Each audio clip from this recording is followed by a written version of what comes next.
Halo teman-teman, hari ini kami dari kelompok 14 akan mempresentasikan mengenai konsumsi dan investasi. Selamat menyaksikan. Konsumsi merupakan tindakan pelaku ekonomi baik individu maupun kelompok dalam menggunakan komoditas berupa barang maupun jasa untuk memenuhi kebutuhannya. Mengapa kita harus mempelajari konsumsi? Membahas konsumsi sangat penting untuk menganalisis ekonomi jangka panjang maupun jangka pendek suatu negara. Secara agregat, konsumsi merupakan penjumlahan dari pengeluaran seluruh rumah tangga yang ada dalam suatu perekonomian. Dengan menggunakan total pengeluaran dari suatu perekonomian, maka akan dapat diketahui beberapa masalah penting yang akan muncul dalam perekonomian, seperti pemerataan pendapatan, efisien penggunaan sumber daya alam suatu perekonomian, dan masalah-masalah lainnya. Konsumsi rumah tangga memiliki porsi yang lebih besar dalam pengeluaran agregat jika dibandingkan dengan konsumsi pemerintah.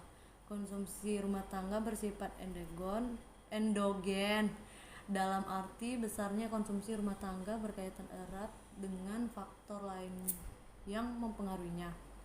Keterkaitan ini akan menghasilkan teori dan model ekonomi sendiri untuk konsumsi. Perkembangan masyarakat yang begitu cepat menyebabkan perilaku konsumsi juga berulah cepat, sehingga pembahasan tentang konsumsi rumah tangga akan tetap relevan. Seperti yang bisa kita lihat, perbandingan antara rumah tangga dan pemerintah memiliki perbandingan yang sangat jauh. Dari tahun ke tahun, konsumsi rumah tangga maupun pemerintah terus mengalami kenaikan. Sekarang, faktor yang mempengaruhi ekonomi. Faktor yang mempengaruhi ekonomi ada 3, yaitu faktor ekonomi, lalu faktor demografis, dan juga faktor non-ekonomi. Nah, yang pertama faktor ekonomi. Faktor ekonomi yang dapat mempengaruhi tingkat konsumsi itu antara lain pendapatan rumah tangga, kekayaan rumah tangga, tingkat bunga, dan juga perkiraan akan masa depan. Lalu ada faktor demografis. Nah, dalam faktor demografis ini, jumlah dan komposisi penduduk akan berpengaruh besar terhadap tingkat konsumsi. Jika jumlah penduduk yang semakin besar, maka pengeluaran konsumsi juga akan menjadi besar. Lalu yang terakhir, faktor non-ekonomi. Nah, dalam faktor-faktor non-ekonomi ini, yang berpengaruh besar adalah faktor sosial budaya dalam masyarakat. Sekarang kita lanjut ke dalam teori konsumsi. Nah, teori konsumsi ini ada 4, yaitu teori konsumsi dari John M. Keynes, lalu ada Irving Fisher, yang ketiga ada Franco Modigliani, dan yang terakhir ada Milton Friedman. Nah, berdasarkan si John M. Keynes, dalam asumsinya itu ada batas konsumsi yang tidak tergantung pada tingkat pendapatan. Dengan kata lain, ada konsumsi yang memang harus dipenuhi, walaupun tingkat pendapatannya itu 0. Nah, inilah yang disebut dengan konsumsi otomonus. Lalu, menurut Irving Fisher menunjukkan bahwa kendala yang dihadapi oleh konsumen dan bagaimana mereka memilih antara konsumsi dan tabungan, masyarakat rasional akan berusaha untuk jumlah barang dan mutu barang atau jasa yang dikonsumsi. Namun, masyarakat mengkonsumsi lebih sedikit dari yang sebenarnya terjadi karena keterbatasan anggaran. Jadi, ketika mereka harus memutuskan berapa yang harus dikonsumsi dan berapa yang harus ditabung, mereka menghadapi apa yang disebut dengan intertemporal budget constraint. Lalu ada dari Franco Modigliani. Nah, menurut Franco Modigliani ini, model siklus hidup membagi perjalanan hidup manusia ke dalam 3 periode, yaitu periode belum produktif, lalu periode produktif, dan periode tidak produktif lagi. Nah, untuk periode belum produktif, periode ini akan berlangsung sejak manusia lahir hingga kira-kira ia berumur sampai 20 tahun. Nah, lalu untuk periode produktif, nah pada periode ini akan berlangsung antara usia 20 tahun sampai 60 tahun. Nah, dalam periode ini, manusia sudah mulai meraih tingkat penghasilan yang meningkat sehingga sudah dapat memenuhi kebutuhan konsumsinya sendiri. Lalu yang terakhir ada periode tidak produktif lagi. Nah, Periode ini akan berlangsung di atas umur 60 tahun. Lalu yang terakhir, ada dari Milton Friedman. Nah, menurut Milton Friedman, pendapatan permanen akan meningkat jika individu menilai kualitas dirinya baik dan mampu bersaing dengan orang lain. Nah, dengan keyakinan tersebut, maka harapannya akan upah yang akan diterima dan kekayaan dimilikinya akan meningkat. Nah, pendapatan saat ini tidak selalu sama dengan pendapatan permanen. Hal ini disebabkan oleh adanya pendapatan yang tidak permanen yang akan berubah-ubah besarnya, dan pendapatan inilah yang disebut dengan pendapatan transitori. Halo semuanya, sebelum memulai saya akan memperkenalkan diri saya. Perkenalkan, nama saya Jeffrey, saya Prodi Manajemen kelompok 14. Saya akan membahas hubungan antara konsumsi, tabungan, dan pendapatan. Hubungan antara konsumsi, tabungan, dan pendapatan ada 3. Pertama, pada pendapatan rendah, tabungan akan dipakai untuk membiayai konsumsi. Kita bisa melihat bahwa tabungan akan berkurang hingga mencapai sebuah titik pendapatan. Ini menunjukkan bahwa pengeluaran untuk konsumsi dibiayai oleh tabungan atau pendapatan masa lalu yang disimpan. Kedua, peningkatan pendapatan atau meningkatkan konsumsi. Pada saat pendapatan 700.000, jumlah konsumsinya adalah 550.000. Namun, konsumsi juga meningkat menjadi 800.000 pada saat pendapatannya adalah 1 juta. Ketiga, rumah tangga akan menabung pada pendapatan lebih tinggi. Saat rumah tangga mendapatkan pendapatan tinggi, sebuah keluarga mampu untuk menabung. Jumlah tabungan juga akan meningkat sejalan dengan meningkatnya pendapatan.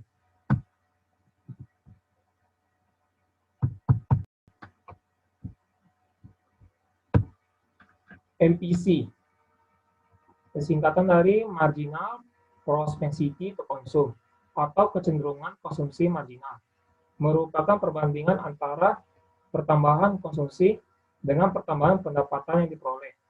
MPC dipakai untuk mengukur rasio perubahan konsumsi terhadap perubahan pendapatan. Berapa banyak konsumsi akan bertambah jika pendapatan seseorang untuk dibelanjakan atau pendapatan disposable meningkat. Karena itulah angkanya berkisar antara 0 dan 1. MPC bisa saja lebih dari angka 1 jika orang tersebut meminjam uang untuk membayar pengeluaran yang lebih tinggi daripada pendapatannya. Angka MPC juga tidak mungkin negatif, karena manusia tidak mungkin hidup tanpa mengonsumsi barang atau jasa. Rumusnya adalah MPC sama dengan delta C per delta YD, di mana delta C sama dengan pertambahan konsumsi, sedangkan delta YD sama dengan pertambahan pendapatan nasional. APC atau singkatan dari Average Propensity to Consume atau kecenderungan konsumsi rata-rata, merupakan perbandingan antara tingkat pengeluaran konsumsi atau C dengan tingkat pendapatan disposable pada konsumsi tersebut dilakukan atau YD, dirumuskan sebagai berikut. APC sama dengan C per YD, di mana C sama dengan tingkat konsumsi, sedangkan YD sama dengan tingkat pendapatan.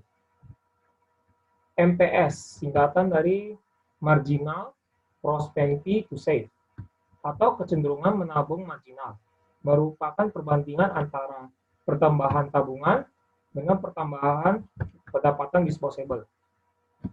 MPS dipakai untuk mengukur rasio perubahan tabungan terhadap perubahan pendapatan. Dirumuskan adalah MPS sama dengan delta S per delta YD, di mana delta S sama dengan pertambahan tabungan, sedangkan delta YD sama dengan pertambahan pendapatan disposable. Persamaan matematis fungsi konsumsi dan fungsi tabungan. Dalam fungsi konsumsi, dirumuskan C sama dengan A tambah BY, di mana C itu adalah fungsi konsumsi sama dengan A. A adalah konsumsi yang harus dipenuhi pada saat berpendapatan 0. Tambah BY adalah B itu sama dengan Marginal Propensity to Consume, Y itu sama dengan pendapatan nasional. Sedangkan fungsi tabungan dirumuskan S sama dengan min A tambah buka kurung 1 kurang B tutup kurung Y. di mana S itu adalah fungsi tabungan sama dengan min A. Min A itu sama di mana konsumsi yang harus dipenuhi pada saat pendapatan nol. Ditambah buka kurung 1 kurang B tutup kurung, di mana itu marginal propensity to save. Y adalah pendapatan nasional. Grafik fungsi konsumsi. Kemiringan grafik fungsi konsumsi terlihat positif. Ini berarti semakin besar pendapatan, maka semakin besar pula konsumsinya. Pada gambar tersebut. Sedangkan grafik fungsi tabungan, grafik di samping memperlihatkan bahwa sebelum pendapatan mencapai 450, tabungan bernilai negatif atau di saving. Sementara itu setelah pendapatan melebihi 450, masyarakat baru dapat melakukan tabungan. Seperti contoh di gambar ini. Oke, untuk topik selanjutnya kita akan membahas mengenai investasi. Investasi itu apa sih? Investasi merupakan pengeluaran atau pembelanjaan perusahaan untuk membeli barang-barang modal serta peralatan-peralatan produksi atau perlengkapan produksi guna untuk meningkatkan kemampuan memproduksi barang atau jasa yang tersedia dalam perekonomian. Nah, barang atau jasa ini memungkinkan perekonomian untuk menghasilkan lebih banyak barang atau jasa di masa yang akan datang, dan juga untuk menggantikan barang-barang modal yang telah habis masa pakainya dan perlu didepresiasikan. Investasi terdiri dari 3 jenis. Yang pertama itu adalah investasi real, yang kedua investasi persediaan, yang ketiga investasi residensial. Nah, investasi real ini apa sih? Investasi real adalah investasi terhadap barang modal. Contohnya seperti pembelian pabrik, mesin-mesin, peralatan produksi, dan lain sebagainya. Sedangkan investasi persediaan adalah investasi dalam bentuk persediaan, baik itu bahan baku produksi ataupun barang jadi yang digunakan sebagai cadangan dengan tujuan untuk meningkatkan keuntungan di masa yang akan datang. Dan yang terakhir adalah investasi residensial. Itu adalah investasi dalam bentuk tempat, contohnya seperti apartemen, rumah, gedung, dan lain sebagainya. Nah, apa aja sih yang mempengaruhi investasi ini? Investasi ini dipengaruhi oleh 6 hal, yaitu yang pertama, tingkat keuntungan investasi yang diramalkan yang akan didapat. Nah, yang kedua itu adalah suku bunga. Yang ketiga adalah prediksi mengenai keadaan ekonomi di masa yang akan datang. Yang keempat adalah kemajuan teknologi. Yang kelima adalah tingkat pendapatan nasional dan perubahan-perubahannya. Dan yang terakhir adalah keuntungan yang diperoleh oleh perusahaan. Nah, selanjutnya kita akan membahas mengenai grafik investasi dan tingkat bunga. Nah, tingkat bunga berpengaruh negatif terhadap besarnya investasi. Jadi, semakin besar tingkat suku bunga, maka investasi yang dilakukan akan semakin rendah. Itulah mengapa grafiknya itu menurun. Oke, selanjutnya grafik investasi terhadap pendapatan nasional. Nah, investasi akan tumbuh dengan bertambahnya pendapatan masyarakat. Hal ini diakibatkan oleh kenaikan konsumsi masyarakat terhadap jasa-jasa produksi sebagaimana keuntungan meningkat. Dapat disimpulkan seperti ini, semakin meningkatnya pendapatan masyarakat, hal ini mengakibatkan konsumsi masyarakat juga semakin besar yang berpengaruh terhadap investasi. Selanjutnya kita akan membahas mengenai keadaan konsumsi dan investasi di Indonesia. Yang dikutip dari Detik Finance 25 Agustus 2020. Kementerian Keuangan mengumumkan prediksi pada kuartal ketiga 2020 berada di kisaran minus 2% hingga 0%. Bahkan secara keseluruhan tahun 2020, ekonomi nasional berada di level minus 1,1% hingga positif 0,2%. Menteri Keuangan kita, Sri Mulyani Indrawati, mengungkapkan bahwa setidaknya ada 2 kunci yang bisa menyelamatkan ekonomi tanah air dari jurang resesi, yaitu konsumsi rumah tangga dan investasi. Mantan Direktur Pelaksana Bank Dunia ini mengungkapkan bahwa Presiden Jokowi juga sudah menginstruksikan kepada beberapa menteri ekonomi untuk fokus terhadap tingkat konsumsi rumah tangga dan investasi. Pemerintah sendiri sudah menganggarkan program pemulihan ekonomi nasional atau PEN sebesar 695,2 triliun rupiah hingga 19 Agustus 2020. Pencairan program ini mencapai 174,79 triliun rupiah atau sekitar 25,1% dari total anggaran. Apa sih yang mengakibatkan resesi?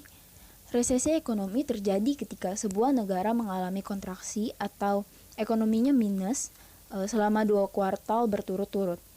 Indonesia sendiri sudah mengalami minus 5,3% di kuartal kedua 2020, sedangkan di kuartal pertama masih positif 2,97%. Jadi Indonesia belum masuk resesi. Namun jika ekonomi Indonesia kembali minus pada kuartal ketiga 2020, maka bisa dipastikan Indonesia akan mengalami resesi. Sekian untuk presentasi kelompok 14.